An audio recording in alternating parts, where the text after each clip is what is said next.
On de la raconte sur Europe 1. Cher Benjamin Muller, vous avez écouté la radio ce matin, ce midi, cet après-midi, la télé ce matin, ce midi, cet après-midi, alors? Oh, j'ai entendu beaucoup de choses, j'ai entendu notamment parler d'Harvey Weinstein. Jusqu'à maintenant, on est d'accord, on entend beaucoup de gens nous dire qu'ils n'ont jamais osé lui rentrer dedans avant que toutes ces affaires sortent. Personne n'osait, notamment car il était surpuissant et régnait sur le monde du cinéma. Personne n'a jamais osé, sauf un, il est français, il s'appelle Gérard Depardieu, et lui, producteur puissant ou non, il s'en fout.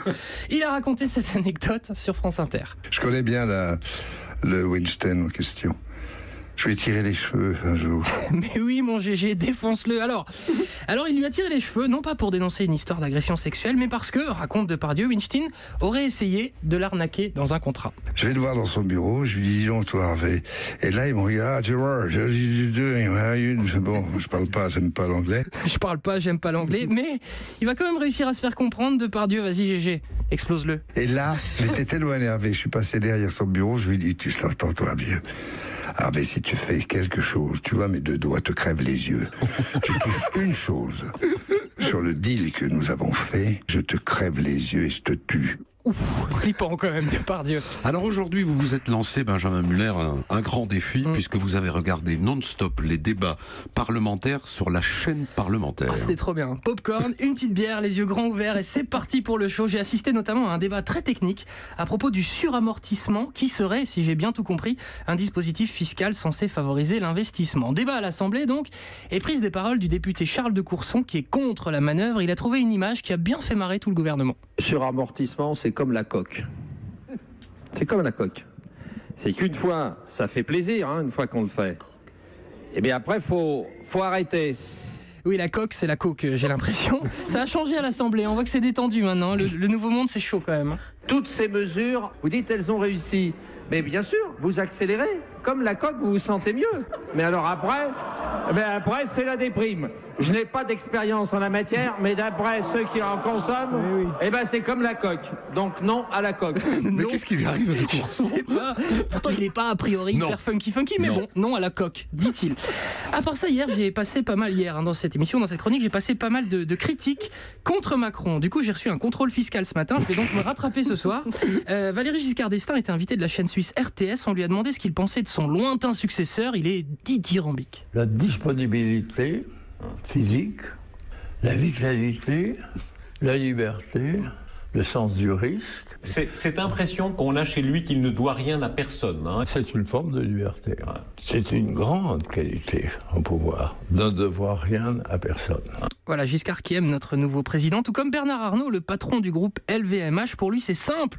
Depuis que Macron est là, le monde entier des affaires veut venir chez nous. Quand j'allais en Angleterre ou aux États-Unis il y a 2 ans, on avait tendance à me plaindre. Cher monsieur, mais comment vous pouvez vivre dans un pays pareil où les impôts n'arrêtent pas d'augmenter, où il y a des manifestations tous les jours, où les entrepreneurs sont omnis. Et maintenant, ça a complètement changé. Qu'est-ce que vous avez comme chance d'être français ? On viendrait bien en France. Eh ben voilà, venez, il y a de la place. Bernard Arnault avec Stéphane Place. À part ça, l'ancien Premier ministre Bernard Cazeneuve était ce matin dans la matinale d'Europe 1. Patrick Cohen lui a demandé qui était aujourd'hui le chef de l'opposition, ou plutôt il lui a demandé si c'était Mélenchon qui était aujourd'hui le patron de l'opposition. Réponse. Non, Jean-Luc Mélenchon n'est pas le chef de l'opposition, c'est le chef des faire-valoir de la majorité. Et d'ailleurs, lorsque j'ai vu le débat entre Jean-Luc Mélenchon et Édouard Philippe l'autre jour à la télévision, j'ai eu le sentiment d'un exercice de complicité, davantage qu'un débat entre deux personnalités qui s'opposaient. Ils étaient complices. Il est l'opposition rêvée du pouvoir, et le pouvoir est le punching ball idéal de Jean-Luc Mélenchon. Voilà, Bernard Cazeneuve. Allez, une dernière anecdote. Intelligente remarque. De Bernard Cazeneuve, comme souvent, assez sobre. Cazeneuve, la classe. Une dernière anecdote politique, après j'arrête, promis. L'ex-porte-parole du gouvernement de Cazeneuve, Stéphane Le Foll, était ce matin sur LCI. Il raconte comment ça s'est passé le jour où Macron quitte, c'était en 2014, son poste de secrétariat général adjoint de l'Élysée. Voilà. Quand il est sorti, et j'étais là, c'est vrai, il m'a dit, au moment où il sort, en m'embrassant, effectivement, je m'en souviens très bien, quand je vais revenir, je vais tout faire péter. C'est ça qu'il m'a dit. Incroyable, Macron avait les dents longues. J'ai du mal à y croire. C'est dingue, on apprend des trucs grâce à vous. Ah ouais, non, mais je suis là pour Sinon, vous. on serait passé complètement à côté. Ça fait plaisir.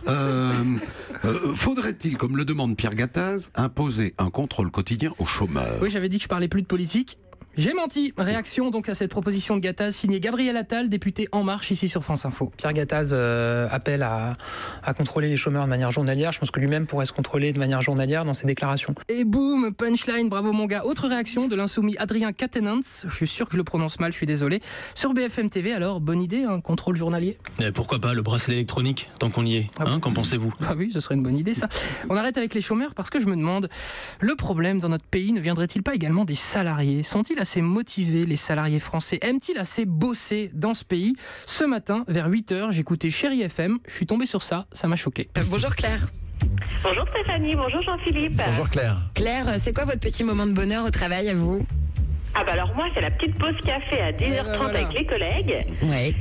C'est notre petite récré d'adultes, sans marelle bien sûr, mais avec tous nos petits potards. Et voilà, c'est la France. On lui demande ce qu'elle aime au boulot, elle répond quand je fous rien. Bravo madame. Allez, dernier appel d'auditeur ici sur Skyrock. Une maman raconte un petit moment de gêne qui pourrait bien vous couper l'envie chez vous d'avoir des enfants. Qu'est-ce qui t'est arrivé? Eh ben en fait, mon fils, on était à la caisse du Leclerc et il m'a déchiré mon pantalon. Oh, le mignon.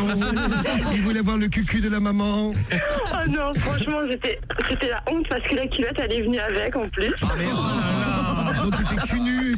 Ça, c'est les gosses, ça. En fait, c'est une torture que je vous impose quotidiennement d'écouter tous ces gens-là. Oui, au bout d'un moment, j'ai la tête, je vous dis pas. Qu'est-ce qu'elle dit, Sophie Larmoyer? C'est quand même d'appeler la radio pour raconter ça en plus. Elle a dû appeler elle-même et peut-être même a-t-elle payé 60 centimes d'euros la minute. Voyez-vous, c'est là que la boucle se boucle. Dans un instant.